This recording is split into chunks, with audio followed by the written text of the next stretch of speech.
Coba ungkap tabir ini, kisah antara kau dan aku, terpisahkan oleh ruang dan waktu, menyudutkanmu, meninggalkanku.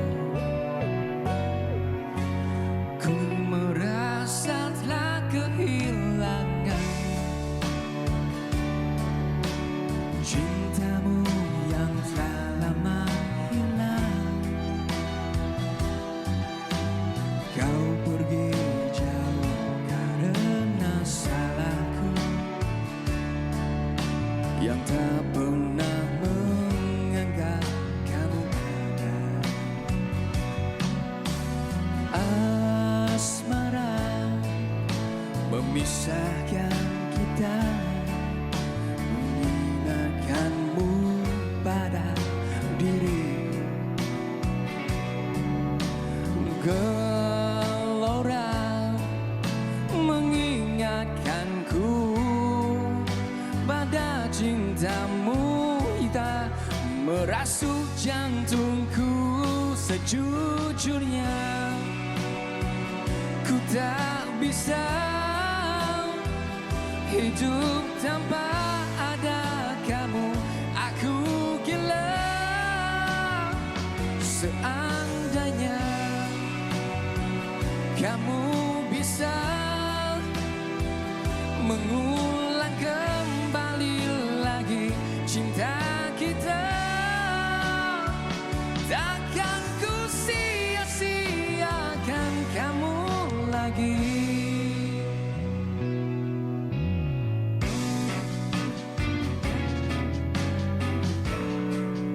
Persembahan Sam Suhaid membuka tirai wanita hari ini 8 hari bulan Oktober bersama saya Segita dan juga Fiza, dan kami berharap anda di rumah sihat-sihat saja dan terus mematuhi SOP yang ditetapkan, ya Fiza.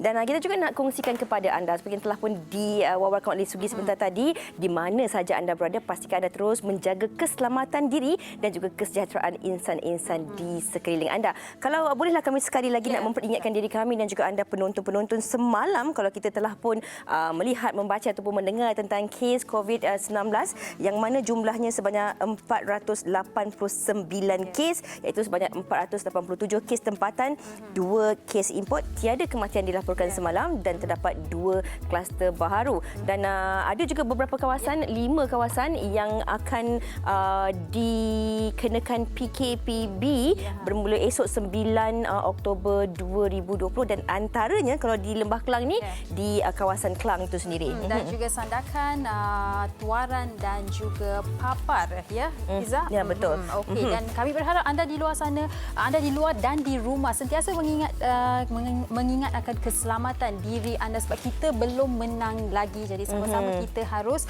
menjaga satu sama lain. Yang paling penting sekali adalah kawalan kendiri.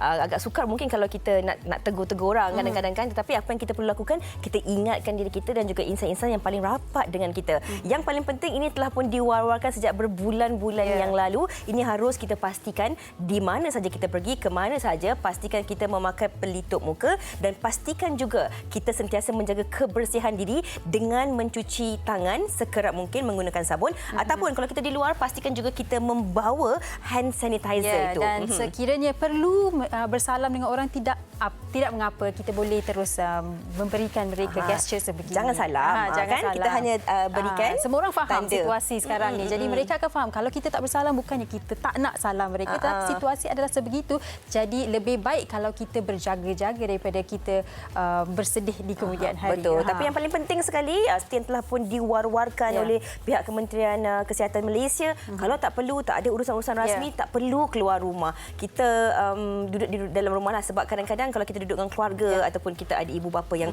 dah meningkat usia, yang tua, anak-anak kecil, mereka yang yang terdiri daripada golongan-golongan yang berisiko seperti mereka yang mempunyai sakit autoimun ataupun sakit-sakit seperti asma dan sebagainya.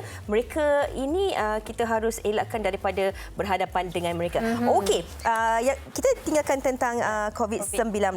Kita sentiasa harus jaga diri kita. Namun hari ini kami nak kongsikan juga kepada anda satu lagi topik berkaitan kesihatan. Ya, Fiza, bila kita cakap mengenai berbulu ni daripada segi mungkin fizikal, penjagaan ataupun kesihatan, bila kita kaitkan wanita berbulu ni, mungkin isu yang sedikit sensitif. Tidak ada wanita yang sukakan diri mereka banyak bulu lah, saya kira. Kalau lelaki mungkin bagi mereka, aku berbulu ni macam satu macho. Lambang maskulin. Tapi bagi wanita mungkin satu lambang sedikit memberikan sensitif. Malulah sedikit. Okey, kan? tetapi ini yang kita nak kongsikan pada hari ini. Adakah wanita berbulu ini ada satu perkara yang normal ataupun ia juga boleh menjadi tanda ataupun punca kepada sesuatu penyakit? Mungkin ada juga melalui pembacaan ataupun penonton-penonton dah tahulah kan, ada juga yang mengatakan bahawa kalau wanita ini mempunyai bulu yang terlalu banyak di badan, ada mungkin disebabkan oleh faktor keturunan, faktor hormon ataupun penyakit-penyakit tertentu yang disebabkan oleh pelbagai faktor. Tapi bukan kita nak kongsikan sekarang,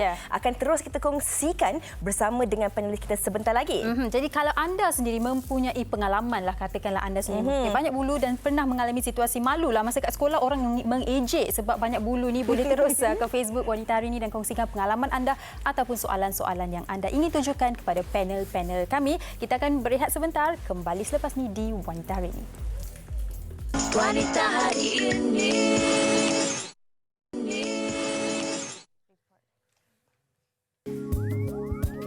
Malu, hilang keyakinan diri dan sering dijadikan bahan lawak antara punca tekanan yang sering diterima oleh wanita yang mempunyai bulu berlebihan di bahagian tertentu.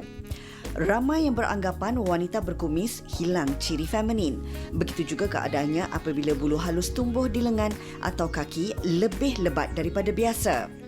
Terdahulu, terdapat satu perkongsian oleh seorang gadis yang runsing apabila selalu disindir kerana tangannya yang berbulu lebat dan mempunyai kumis nipis. Di Asia, pertumbuhan bulu roma yang lebat tidaklah begitu ketara berbanding situasinya pada individu di negara Timur Tengah. Pertumbuhan bulu roma lebih tebal daripada biasa mungkin menandakan masalah kesihatan lain, terutama bagi mereka yang menghadapi penyakit berkaitan hormon. Menurut pakar perunding kulit UiTM Private Specialist Center, Dr. Tarita Taib, banyak faktor mempengaruhi pertumbuhan bulu roma tubuh termasuklah genetik dan hormon testosteron yang tinggi. Hormon testosteron yang terlalu tinggi dalam badan wanita boleh mengakibatkan obesiti dan kemandulan. Namun, adakah wanita berbulu ini normal atau satu tanda penyakit? Itu dia. Adakah wanita berbulu ini adalah satu perkara yang normal ataupun ia juga boleh menjadi tanda ataupun punca kepada sesuatu penyakit? Jangan risau penonton-penonton, ini kami bawakan kepada anda dua orang panelis yang insya-Allah akan merungkai persoalan-persoalan yang terjadi dalam kalangan anda dan jangan terlalu risau sangat. Kita nak dengarkan penjelasannya, Sugi. Saya dah risau dah. Sabar. Okey, kita bawakan dua orang pakar di studio hari ini, Sugi. Kita bersama dengan Profesor Madya Dr. Nurlaila Mustafa, Ketua Jabatan Perubatan dan Pakar Endokrinologi Hospital Chancellor Tuanku Mukris. Selamat datang, Prof. Ya, terima kasih. Sihat ya? Ya, sihat. Alhamdulillah. Baik, dan kita juga bersama dengan Dr. Suryati Akmal Mahari, Pakar Perbidanan dan Sakit Puan Hospital Pakar KPJ Rawang. Selamat datang, Doktor. Okey, baik Doktor. Tanpa melengahkan masa, kita terus. Mungkin Prof boleh jawab soalan pertama ini. Adakah normal sebenarnya wanita berbulu ini? Right. Adakah normal? Dia boleh normal dan boleh tak normal sebab kajian yang dilakukan di India, sebanyak 5 hingga 10% wanita yang dikatakan mempunyai banyak bulu adalah normal kerana mungkin faktor keturunan. Dan mungkin 90% darinya adalah disebabkan masalah kesihatan yang kita akan bincang lebih lanjutlah nanti. Okey. Bila doktor kata tentang kajian faktor keturunan dan juga masalah kesihatan, ini nak kita kongsikan kepada penonton kita hari ini. Ada orang yang memang dilahirkan daripada lahir baby, kita tengok alah cantiknya kan, rambut lebat, ada tangannya berbulu, alis matanya pun lebat. Tetapi ada setengah orang pula daripada awal tidak ada, tiba-tiba satu faktor menyebabkan tangan mereka berbulu, bahagian mulut bermisai dan sebagainya. Bagaimana kita nak kaitkan ini dengan faktor-faktor kesihatan seperti yang telah pun dikongsikan oleh Prof tadi, Doktor?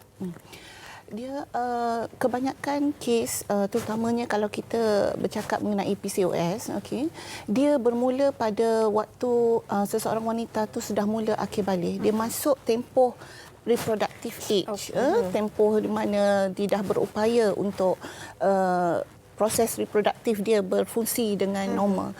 Jadi kadang-kadang PCOS ni dia boleh bermula pada mana-mana peringkat umur.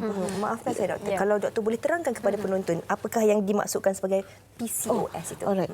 PCOS dia punya nama dia is polycystic ovarian syndrome. Okay, syndrome is a collection of symptom lah, simptom yang lebih bertumpu kepada akibat hormon yang tak stabil dikeluarkan oleh ovary.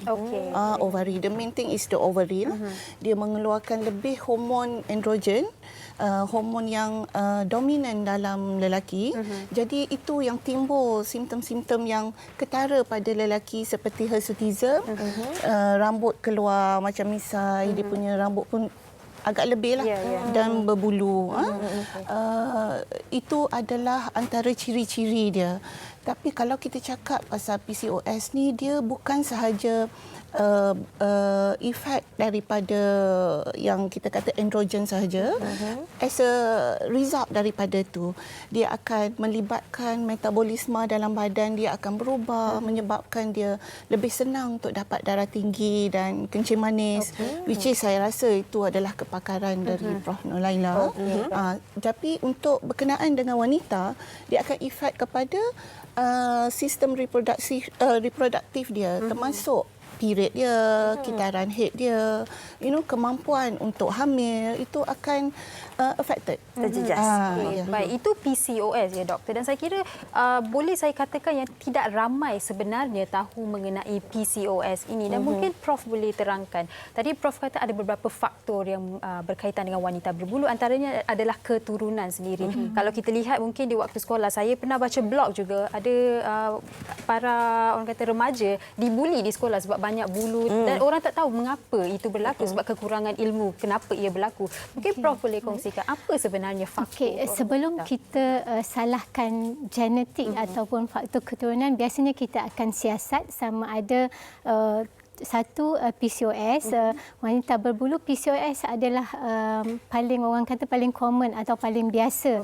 Antara 4 orang wanita yang ada masalah lebih bulu atau berbulu yang kita panggil hirsutism, misai, bulu di dada, tangan dan sebagainya. Boleh. Jadi antara 4 orang wanita yang lebih bulu ni, 3 orang biasanya mengidap PCOS. Jadi kita nak pastikan yang 1 orang ni mungkin dia faktor keturunan ataupun masalah perubatan lain. Contohnya penghasilan hormon yang berlebihan daripada kelenjar adrenal. Dan kelenjar adrenal ni letaknya atas daripada buah pinggang. Kelenjar dia kecil aja. Okey, dia ada kiri dan kanan. So hormon yang dihasilkan lebih pada hormon androgen dan menyebabkan masalah hirsutism ataupun wanita ni lebih bulu dia lebih tumbuh daripada biasalah. Dan masalah adrenal ni sama ada dia ada tumor, maknanya dia tak bahaya, ataupun adrenal cancer, maknanya dia malignancy dan bahaya.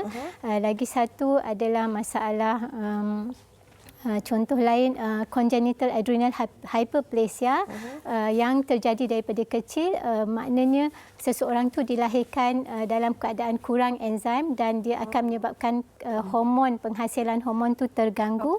Dan lagi satu adalah Cushing syndrome, maknanya daripada kelenjar adrenal juga dia menghasilkan hormon kortisol yang menyebabkan hirsutism ataupun bulu atau rambut berlebihan pada wanita ini. Baik. Tapi saya kira ini juga mungkin menjadi persoalan dan tanda tanya dalam kalangan penonton-penonton kita. Maklumlah, sebagai orang biasa, doktor, kita kadang-kadang kita rasa ini normal. Jadi kalau kita tengok badan kita tu ada bulu-bulu yang berlebihan tu, maklumlah wanita ni ada macam cara untuk mereka pergi kan. Tapi di sebalik kita rasa tak perlu risau, tak perlu bimbang, bagaimana kita sebagai individu ni nak membezakan bahawa ini mungkin antara bulu-buluan ini perlu kita mendapatkan rawatan awal pada doktor.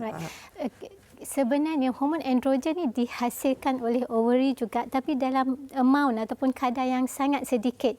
Sebab kombinasi androgen dan estrogen perlu untuk bone mass ataupun kekuatan tulang, untuk otot, dan juga untuk tumbesaran. Jadi bila dah lebih ni, bila hormon androgen ni ada, memang wanita pun kalau kita perhatikan betul-betul kita ada bulu-bulu yang halus kat muka kan. Tapi dia very light, dia punya apa ni, warna dia sangat cerah dan dia halus, tak kasar. So bila hormon berlebihan dia rambut ni dia lagi kasar. Sebab itulah lagi nampak.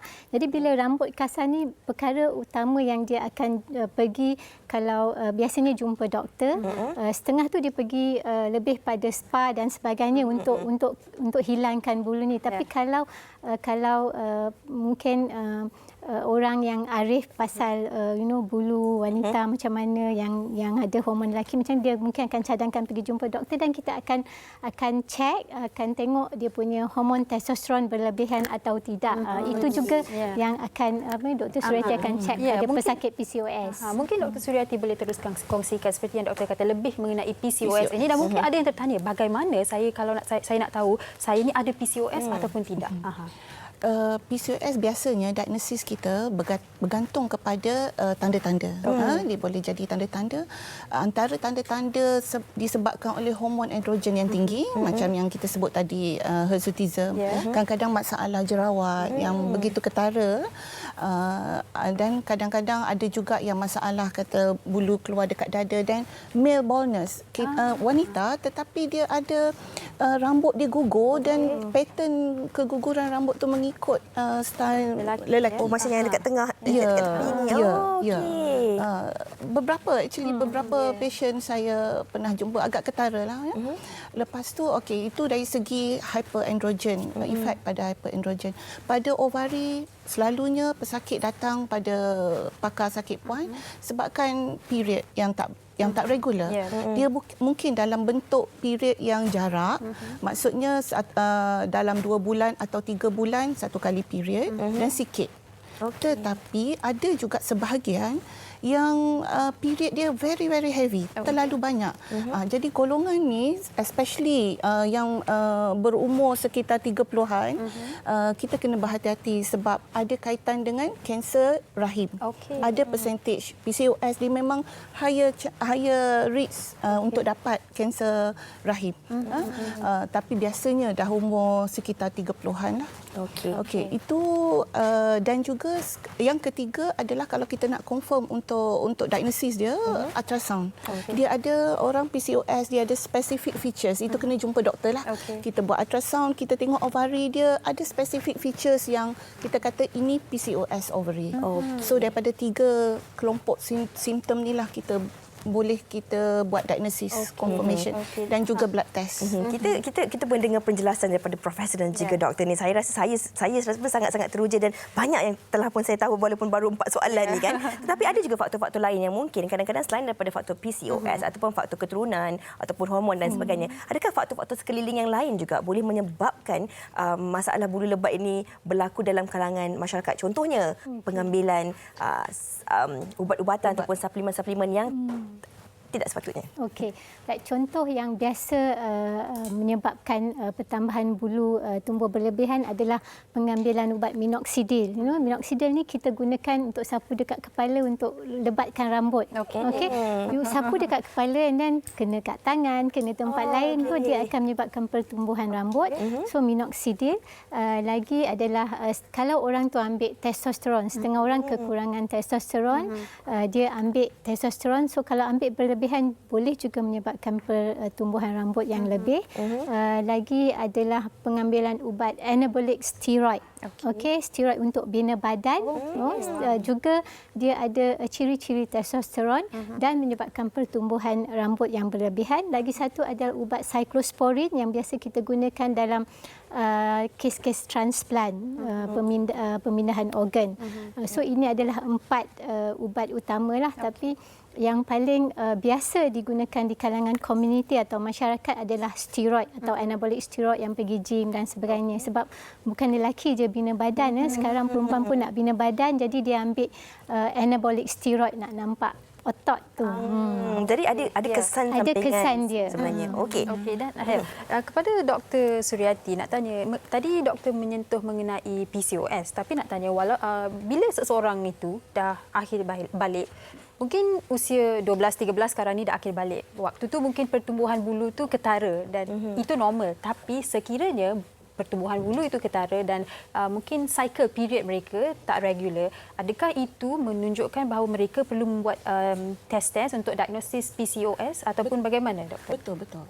Dia macam saya kata tadi, dia PCOS boleh jadi pada mana-mana peringkat umur. Kadang-kadang seseorang tu dia sudah akhir balik, period dia sudah nampak normal, tapi tiba-tiba pada umur 30-an muncul tanda-tanda ni, termasuk period tiba-tiba jadi tak regular yang macam saya sebut tadi, dan keluar tanda-tanda hirsutism. Kalau kes-kes macam ni memang kita nasihatkan sangat jumpa doktor, sebab doktor boleh beritahu, confirmkan diagnosis, dan cara rawatannya adalah, saya rasa Prof. Laila pun setuju, is a lifelong, right? Orang-orang yang ada PCOS ni dia ada potensi yang tinggi untuk dapat kencing manis, darah tinggi. Ya.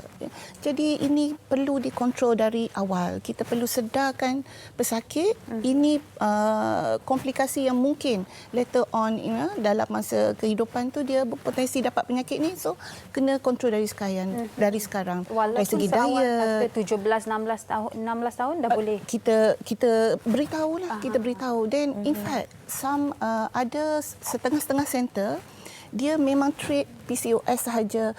Dia ada lifelong treatment at least once a year. Kita akan pantau dia punya hormon, dia punya metabolic, dari darah tinggi, kencing manis perlu dipantau.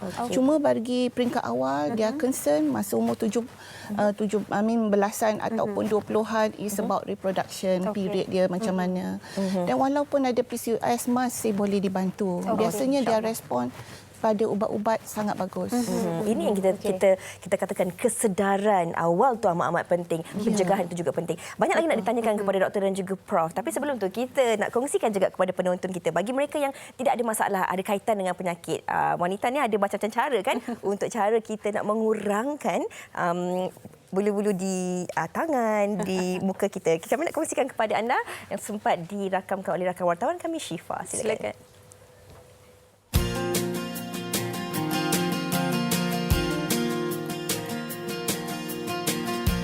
Dilahirkan dengan hormon testosteron yang tinggi membuatkan ada sesetengah wanita yang hilang keyakinan diri, terutama apabila berhadapan dengan golongan lelaki. Nur Dalila Syahinda Hashim mengambil keputusan untuk mendapatkan rawatan membuang bulu-bulu halus di muka dan juga tangan menggunakan kaedah laser. Sebenarnya bulu badan kita sebenarnya satu situasi yang sangat-sangat normal. Cuma kadang-kadang setengah wanita mungkin ada bulu dia tumbuh dekat tempat yang luar biasa, seperti macam misai, janggut. Kadang-kadang ada satu situasi kita panggil PCOS, Polycystic Ovarian Syndrome, di kalangan wanita di mana hormon badannya tidak berapa tentu. That's why mereka mungkin akan tertumbuh dekat tempat-tempat yang luar biasa sikit. Memiliki bulu roma yang lebat di muka, tangan dan kaki akan meragut keyakinan golongan wanita untuk bergaya. Terdapat satu cara yang sangat efektif untuk membuang bulu yang dipanggil kaedah laser hair removal.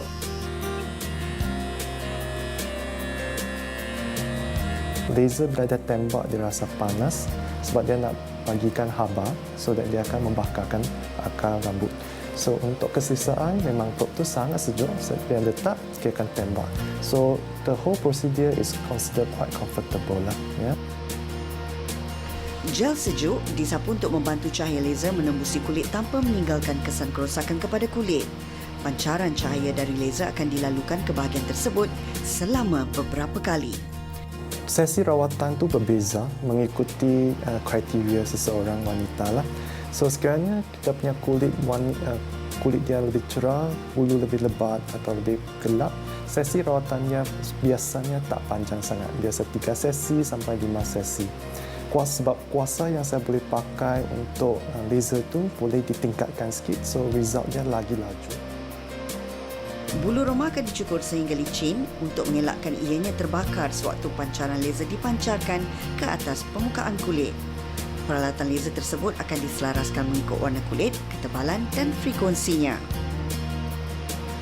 Yang laser yang saya pakai diode laser. Diode laser antara laser yang paling advance, yang paling efektif dari segi menghilangkan rambut. Dia punya efek sebenarnya boleh kekal, ya.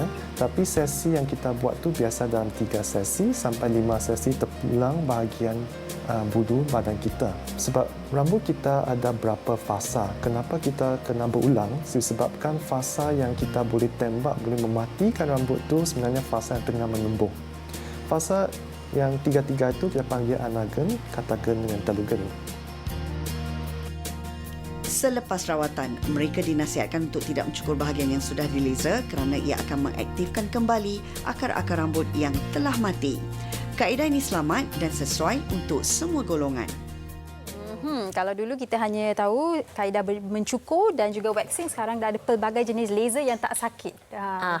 Mengurangkan bulu di badan kita. Jadi dah buka mata dah untuk penonton kita. Okey, kita nak kembali bertanya dari sudut kesihatan ini tadi. Kalau tadi Dr. Surati dah kongsikan tentang tanda-tanda ataupun simptom-simptom wanita berbulu ini dan perkaitannya dengan PCOS ini. Kalau perlu nak tambah sedikit dan boleh juga kita kaitkan dengan masalah berbulu ini, perkaitannya dengan tanda dan juga simptom kepada penyakit-penyakit lain yang berkaitan dengan wanita. Okey, penyakit lain yang kalau seseorang wanita atau remaja datang jumpa disebabkan masalah kitaran head terganggu, masalah jerawat dan masalah hirsutism atau berbulu, dari segi perubatan kita juga perlu fikirkan adakah pesakit ini mengidap Cushing syndrome. Maknanya hormon kortisol dihasilkan secara berlebihan oleh kelenjar adrenal yang saya sebutkan tadi. So kalau kita tengok dia punya simptom lebih kurang sama. Pesakit Cushing syndrome dia boleh ada masalah jerawat, masalah bulu berlebihan dan juga menses ataupun kitaran head yang tak menentu. Okay. So kita kena pastikan dia bukan bukan Cushing syndrome. Dan lagi satu adalah pesakit Cushing syndrome dia boleh juga mengalami pertambahan berat badan yang berlebihan dalam jangka masa yang sihat sebab hormon kortisol kan, dia stres hormon, dia akan menyebabkan gula naik, tekanan darah juga naik. So dia lebih kurang sama macam PCOS. Jadi kita perlu pastikan dia bukan PCOS, dia adalah Cushing syndrome dan sebab Cushing syndrome ni boleh dirawat kalau disebabkan hormon kortisol dihasilkan secara berlebihan oleh kelenjar adrenal, kita buang tumor tu dan insya-Allah pesakit akan sihat dan recover. Okey, maafkan saya doktor, bagaimana cara untuk kita tahu bahawa kita ni ada masalah Cushing syndrome ke? Kalau tadi PCOS kita boleh buat scan. Tapi yang penyakit berkaitan hormon ni bagaimana? Penyakit contoh macam Cushing syndrome biasanya sebagai katalah remaja kan, ibu bapa perlu peka terutama sebagai ibu, dia tengok anak perempuan dia, okey, mungkin 12 tahun dah patutnya datang period. Di peringkat awal, saya rasa Dr. Surati pun setuju dengan saya, mungkin peringkat awal remaja biasanya period dia memang tak betul. Dia mungkin 2 bulan sekali dan setelah setahun, 2 tahun, dia akan jadi regular atau lebih biasalah tiap bulan perlu datang dan juga perlu perhatikan mungkin jerawat tu memang biasa sebab ketidakseimbangan hormon di peringkat remaja, tapi kalau terlalu banyak macam jerawat batu orang panggil, dan kita perlu ada ibu bapa perlu lebih peka ataupun ada high suspicion. Okey, ini mungkin tak normal, kecuali kalau mak dulu pun memang banyak jerawat. Kadang-kadang dia ada juga faktor keturunan, tapi kita perlu cakap keturunan tu benda yang last sekali sebab benda tu kita tak boleh ubah kan, dah acuan. Boleh buat test lah. Boleh buat test. So kalau ibu dan bapa rasa risau, boleh jumpa doktor, kita akan cek dia punya hormon kortisol berlebihan atau paras yang normal, hormon testosteron, nak tengok ada PCOS ke tidak. Dan juga kalau seseorang tu remaja, kita tengok berat yang berlebihan. Berat berlebihan sebab memang dia suka makan fast food, memang tak banyak exercise, atau berat berlebihan tak makan pun berat tu naik. Mesti ada yang tak kena dengan hormon. Okey. Jadi kepekaan pada saya adalah penting. Selain daripada kita baca sikit-sikit, dengar dekat TV, radio sikit-sikit, kita perlu ambil tahulah. Jadi bila kita ambil tahu, kita rasa benda tu tak normal, out of norm, then kita akan check sama ada hormon dan sebagainya. Setuju sangat dengan apa yang doktor kata, kepekaan itu, sebab saya sendiri tak tahu mengenai PCOS sehingga saya baca dan mengetahuinya. Kita kadang-kadang jadi doktor sendirilah kan. Tapi mungkin Dr. Suryati, walaupun banyak lagi yang kita nak tanya, tak cukup masa, doktor boleh kongsikan secara ringkasnya sedikit bagi mereka yang takut untuk membuat tes-tes ini. Sebab kalau saya ada PCOS, saya banyak bulu, saya ada masalah kesihatan yang besar sebenarnya. Itu satu situasi yang agak common among pesakit. Dia takut nak buat tes kalau kalau betul-betul jadi. Tapi fikir sebaliknya. Kalau kita tahu there's a lot of things, banyak yang kita doktor boleh tolong. Yang boleh tolong. So maknanya kita galakkan, come forward. Okay? Doktor biasanya berdasarkan kepada simptom, tanda-tanda physical appearance. Somehow kita boleh tengok ini Cushing, ini PCOS atau penyebab lain. Kita tengok overall. Bukan semata-mata kita kata ada jerawat yang banyak. PCOS. Okey.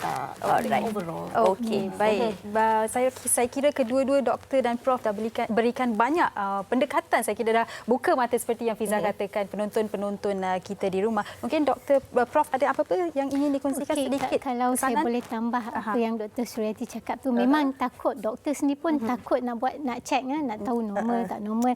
Tapi bila kita tahu kita ada sesuatu penyakit, walaupun PCOS, PCOS ada risiko mendapat kencing manis, risiko mendapat sakit jantung sebab dia berkait rapat dengan hormon dan juga masalah obesiti ataupun berlebihan berat badan.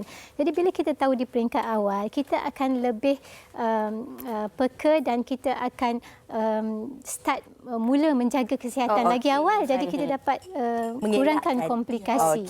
Kita mencegah. Kepekaan, mencegah, jangan malu. Kita boleh mengurangkan dan mengelakkan komplikasi dan juga mengelakkan daripada masalah-masalah yang berbahaya terjadi kepada diri kita. Terima kasih banyak-banyak kita ucapkan kepada Profesor dan juga Doktor di atas penerangan, penjelasan yang saya kira cukup bermanfaat untuk sama-sama kita jadikan panduan kehidupan seharian kita. Kita berehat sebentar, kembali selepas ini. Wanita hari ini.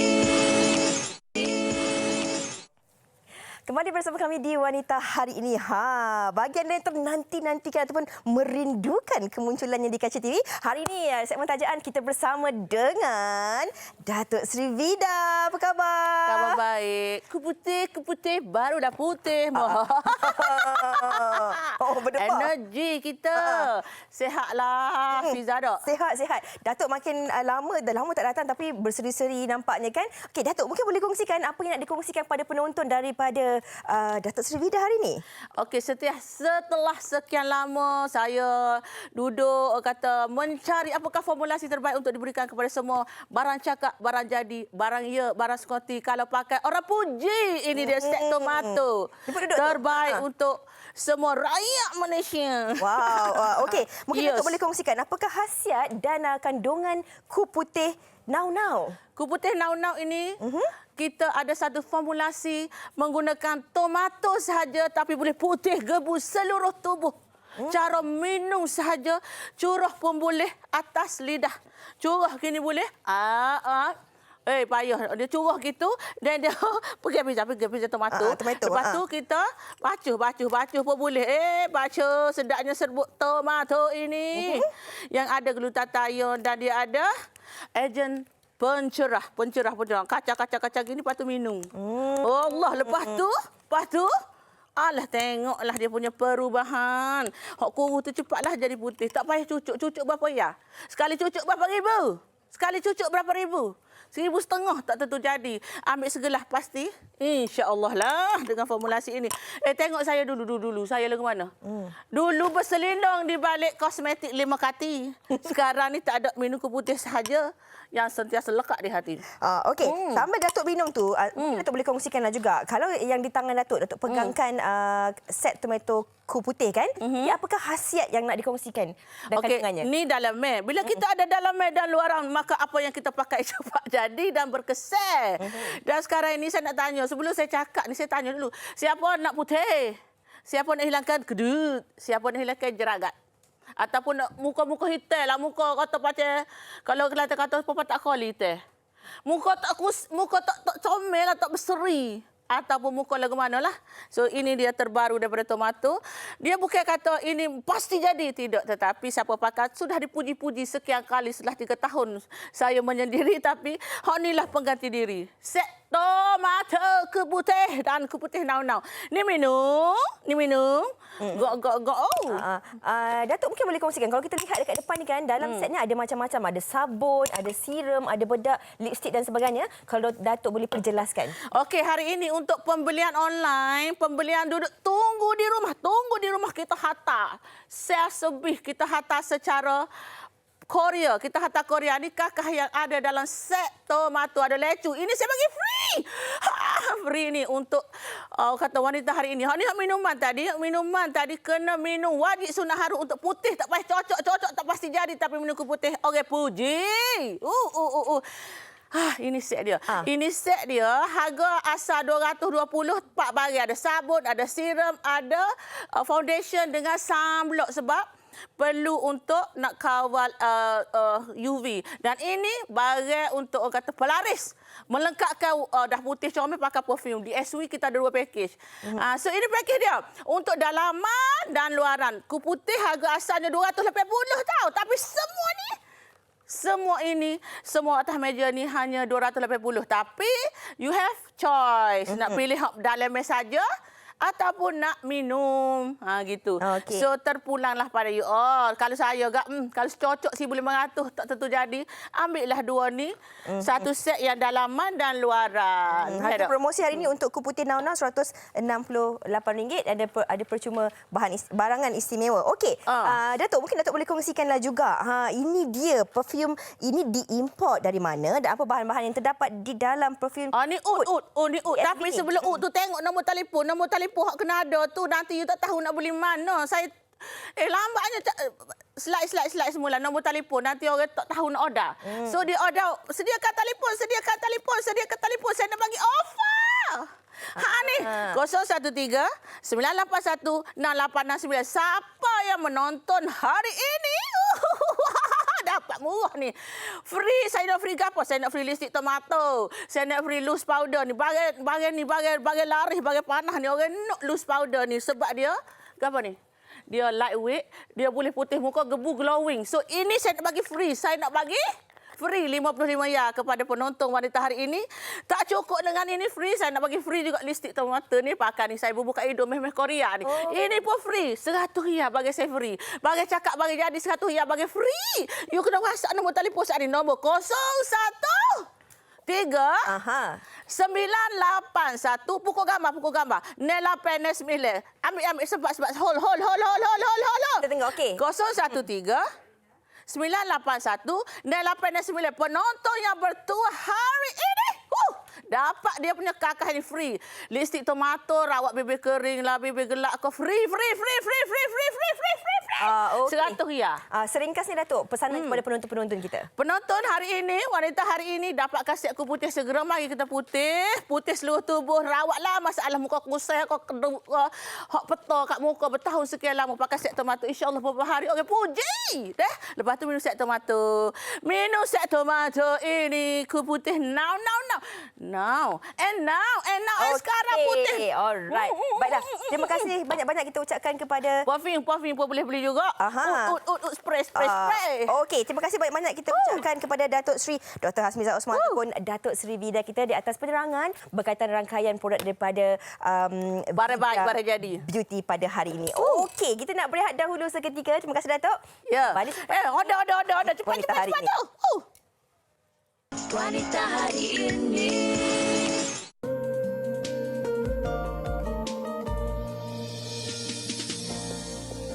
Terperangkap dalam rindu ini, dirimu masih ku cintai, tulus hati ini mengharapkan sinarnya kembali, tak terluah sebab ku kecewa, moga bertemu bahagia. Biar aku menanti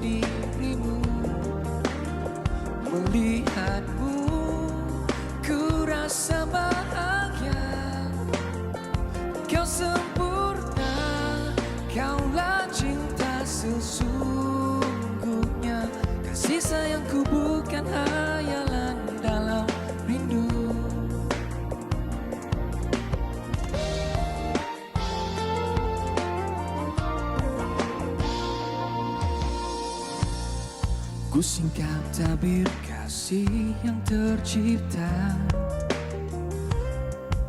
dan menitis air mata ini. Jiwaku sengsara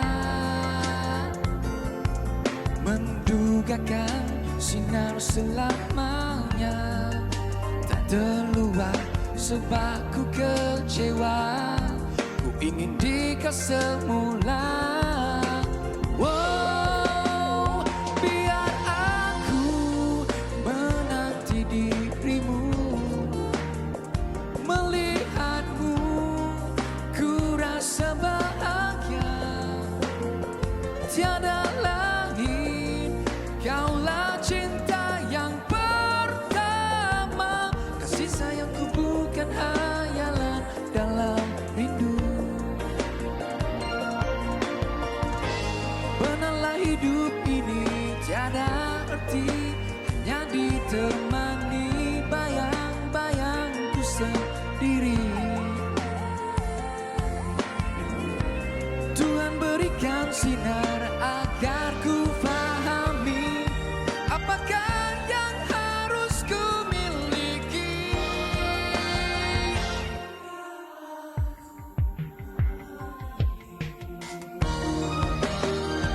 Biar aku menanti dirimu, melihatmu ku rasa bahagia. Tiada lain, kaulah cinta sesungguhnya.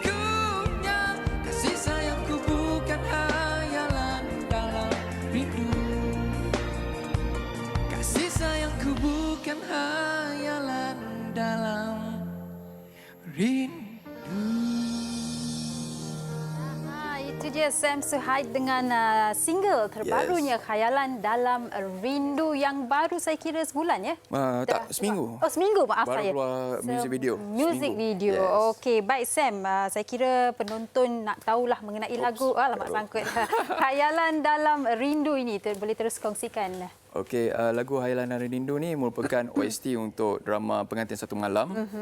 Kemudian pencipta lagunya adalah dan juga penulis lirik adalah Zuan Superchild, label Hypebeat. Okey, baik. Kalau kita lihat watak Sam di situ terbawa-bawa dengan pakaiannya di Yes. sini. Mungkin boleh ceritakan music video ni, jalan ceritanya, bagaimana penggambarannya dilakukan, Okey, mana? konsep ceritanya disediakan ataupun dibincangkan oleh PR saya iaitu Iman. Okey. Kemudian kita orang buat pre-pro dan lihat apa yang sesuai dengan diri saya. Dia orang akan ambilkan konsep pada 1920s. Yep, Ataupun saya ambil reference pada Peaky Blinders lah. Okey. Jadi bila kita lihat pada konsep macam Pengantin Satu Malam, drama Pengantin Satu Malam, kita ambil kesedihan Zulaika tu, kita terjemahkan dalam music video ni. Aha, okey. Bagi Sam sendirilah, ini single kedua Sam. Yes. Apa perancangan Sam buat? Mungkin tahun 2020 dah nak berakhir buat tahun 2021 ataupun apa yang ada dalam bank lagu-lagu Sam sendiri? Sebenarnya saya lebih fokuskan pada bidang lakonan lah. Cuma lagu ni saya buat untuk OST.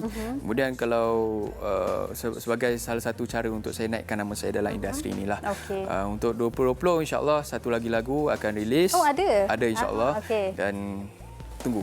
Okey, bila tu? Tunggu bila tu? Mungkin next drama OST. Okey, Yes. baik. Okey, dan di sini mungkin Sam ada apa-apa pesanan bagi peminat-peminat Sam dan mungkin yang tengah menonton yang inginkan pelakon?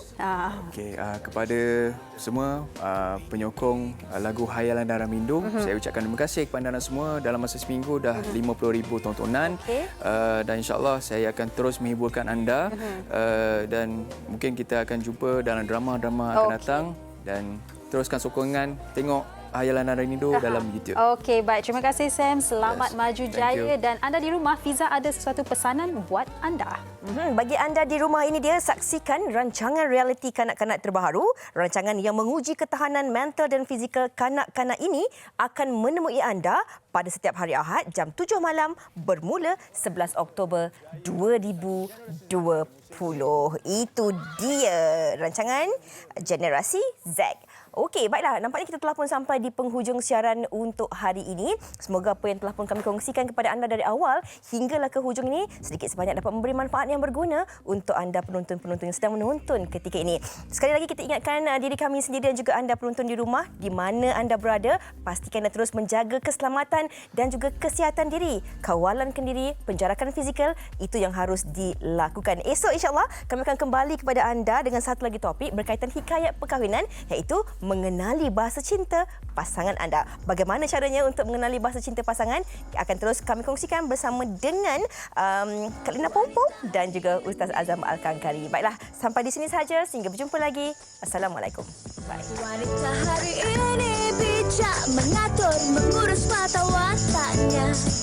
Ushawati, ibu istri permaisuri. Dia Ushawati, aliran masa kini dia penyambung warisan Sri Kandi. Dia lemah lembut, baik budi pekerti, tapi cekal hati dia tabah berani pendidik. Puteri dalam hal jati diri dia permaisuri kepada si suami, kepada anaknya dia ratu di hati. Tunggak keluarga, kalau bukan dia siapa lagi? Wanita hari ini bijak mengatur, mengurus mata wataknya. Ushawati, ibu istri permaisuri. Wanita hari ini di zaman moden masih kekalkan adatnya. Dihormati, disayangi, disanjungi. Dia Ushawati, aliran masa kini dia penyambung warisan Sri Kandi. Dia lemah lembut, baik budi pekerti, tapi cekal hati dia tabah berani pendidik. Puteri dalam hal jati diri dia permaisuri kepada si suami, kepada anaknya dia ratu di hati. Tunggak keluarga, kalau bukan dia siapa lagi? Wanita hari ini bijak mengatur, mengurus mata wataknya. Ushawati, ibu istri permaisuri. Wanita hari ini di zaman moden masih kekalkan adatnya.